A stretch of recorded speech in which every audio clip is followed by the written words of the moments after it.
So you want to own self-storage, a concrete box, a metal roll-up door, a padlock, no plumbing to fix, no tenants to meet, no midnight phone calls.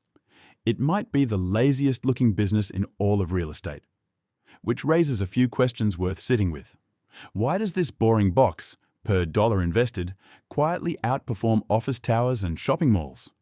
Why does the price on the sign have almost nothing to do with what customers actually end up paying? Why are the contents of these units sold to complete strangers roughly 80,000 times a year in America? And how did a kid who rolled out of the Oklahoma Dust Bowl on a mattress in the back of an old car die decades later with $3.3 billion, earned almost entirely by renting out empty air? Because that's what this is, people paying $100 a month for a box with nothing in it but their own belongings. By the end of this, you'll know exactly how all of that fits together. But first, you need to get in. There are two doors into this business. The first is building. You'll need 2.5 to 5 acres of land, correctly zoned, which is often the hardest part of the whole project. Construction on a basic single-story drive-up facility currently runs somewhere between $55 and $85 per square foot. Add climate control and the number climbs past $100. Go multi-story in a city and you're looking at up to $170 per square foot before you've bought the land. Run the simple version. A 60,000 square foot facility at $60 per square foot is $3.6 million in construction, plus land, plus site work, plus permits. Call it $4.5 to $5 million, all in, for a facility in a mid-sized American market. The second door is buying one that already exists. Existing facilities have been trading at around $159 per square foot on average, at capitalization rates near 5.8%, meaning for every $1 million you spend, the property hands you back roughly $58,000 a year in net operating income before debt. That's more expensive per square foot than building. What you're paying for is the thing a construction crew can't pour, a building already full of customers. And here's the first number that should make you sit up. When Wayne Hughes built his prototype facility in Southern California in 1972, it reached break-even within 3 months at 35% occupancy. 1 in 3 units rented, and the building already paid for itself. Try that with a hotel. Try that with an apartment block. A modern facility carrying modern debt breaks even somewhere between 60 and 72% occupancy, and the industry routinely runs closer to 80 or 90. The reason is the cost side. There is almost no cost side. No kitchens, no carpets, no elevators full of complaints. A large facility runs on 1 or 2 employees. Public Storage, the biggest name in the industry, operates its properties at an expense ratio of about 14.5%. Well-run facilities keep margins of 60% and up on their operating income. An apartment building is a business with tenants. A storage facility is a business with padlocks. So the costs are low, but low costs only explain why you don't lose money. They don't explain the fortunes. For that, you have to figure out what this business actually sells, and it's not what's on the sign. Start by ruling things out. It's not the auctions. If you've watched Storage Wars, you might believe abandoned units are a treasure stream. They aren't. Around 80,000 storage auctions happen in the United States every year, and they exist for one reason. They're the legal mechanism, called a lien sale, that lets an owner clear out a non-paying tenant without going to court. Most units sell for very little.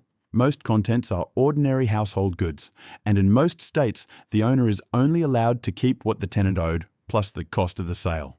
Anything above that goes back to the tenant. The auction isn't a profit center.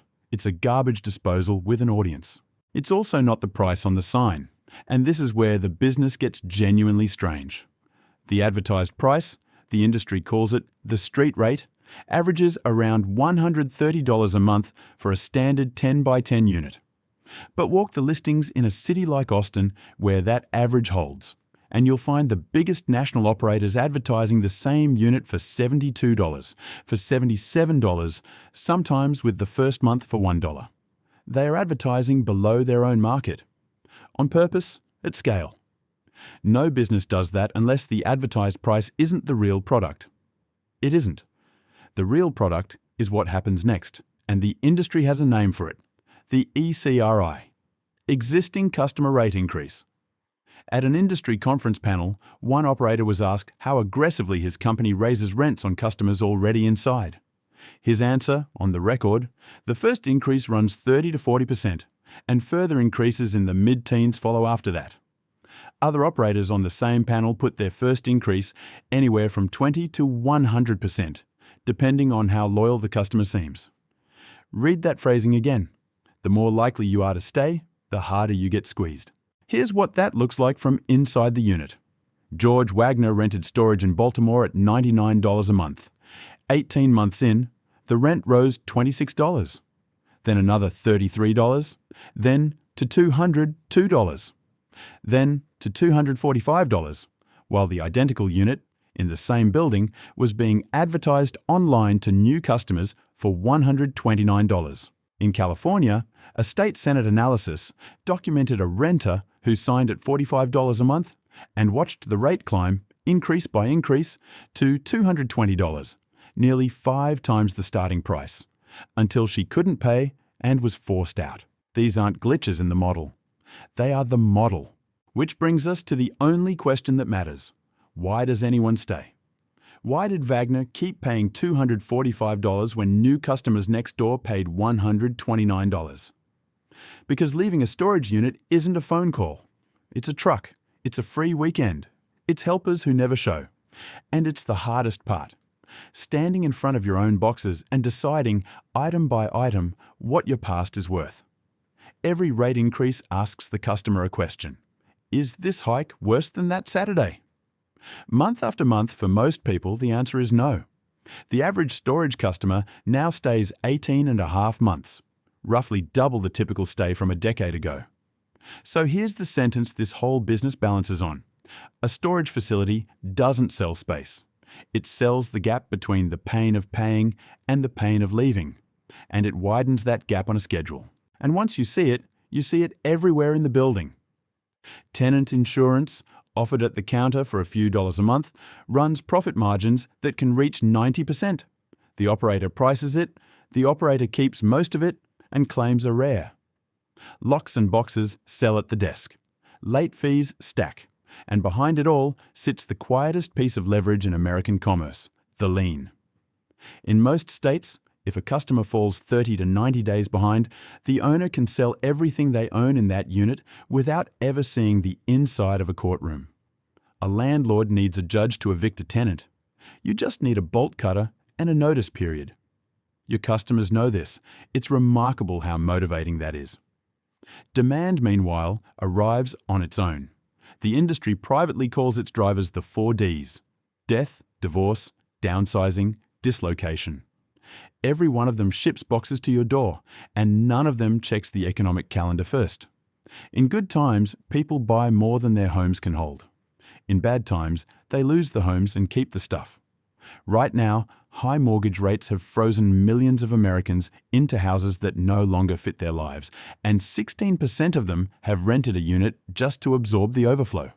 Recessions empty office towers. They fill storage units. So the machine sounds unbeatable. It isn't, and it fails in 2 specific ways. The first weakness is oversupply. A storage unit is a commodity. Nobody drives past 3 facilities to reach a 4th. So the only market that exists is the 3-mile circle around your gate. Developers know the margins, so when a market looks good, they all build at once. In fast-growing Sunbelt cities, that's exactly what happened, and national stabilized occupancy has drifted down to around 77%, with street rates flat or falling. Your spreadsheet doesn't compete with the industry. It competes with the new building down the road. The second weakness is the backlash. A model built on customers not paying attention eventually attracts people whose job is to pay attention. In February 2026, New York City sued Extra Space Storage, one of the 2 giants of the industry, accusing it of predatory bait and switch pricing. In July 2026, the company settled for $1.7 million, with $1 million of it going back to customers as restitution. And starting August 25th, 2026, every self-storage facility in New York City must be licensed under a new law that specifically prohibits bait-and-switch pricing. California has moved on rate increases during declared emergencies, and other states are watching. Inside the industry itself, smaller operators openly describe the aggressive ECRI strategy with embarrassment because they can see where it leads. The teaser-then-squeeze engine is the most profitable thing in the building and the most likely thing to get regulated out of it. In New York, it just happened. The giants, meanwhile, are racing to get bigger before that happens. In 2023, Extra Space bought Life Storage for $12.7 billion, the largest deal in the industry's history, creating an operator with more than 3,500 facilities and over 2 million customers. Public Storage answered by acquiring national storage affiliates for $10.5 billion.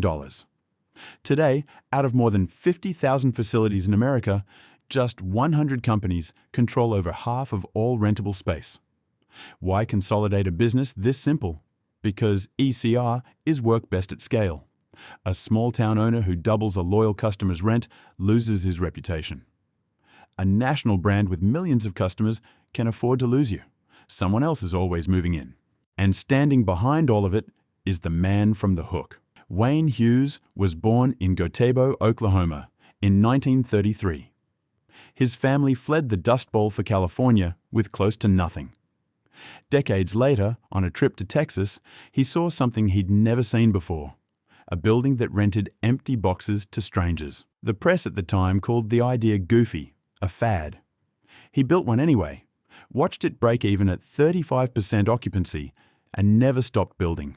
The company he started in 1972 became Public Storage, which now collects over $4 billion a year. When Hughes died in 2021, he was worth $3.3 billion, and his family's combined fortune topped $10 billion. One of the great American fortunes, built not on oil or software or steel, but on the national inability to throw things away. Time to pull it all together and answer the actual question. How much money do you make if you do this right? Two versions of your facility. Option 1. You build $5 million, all in, for 60,000 square feet in a decent market. At 85% occupancy and realistic in-place rents, the facility grosses around $850,000 a year. Operating costs take roughly a third. You're left with about $550,000 in net operating income, an 11% yield on your money, before debt.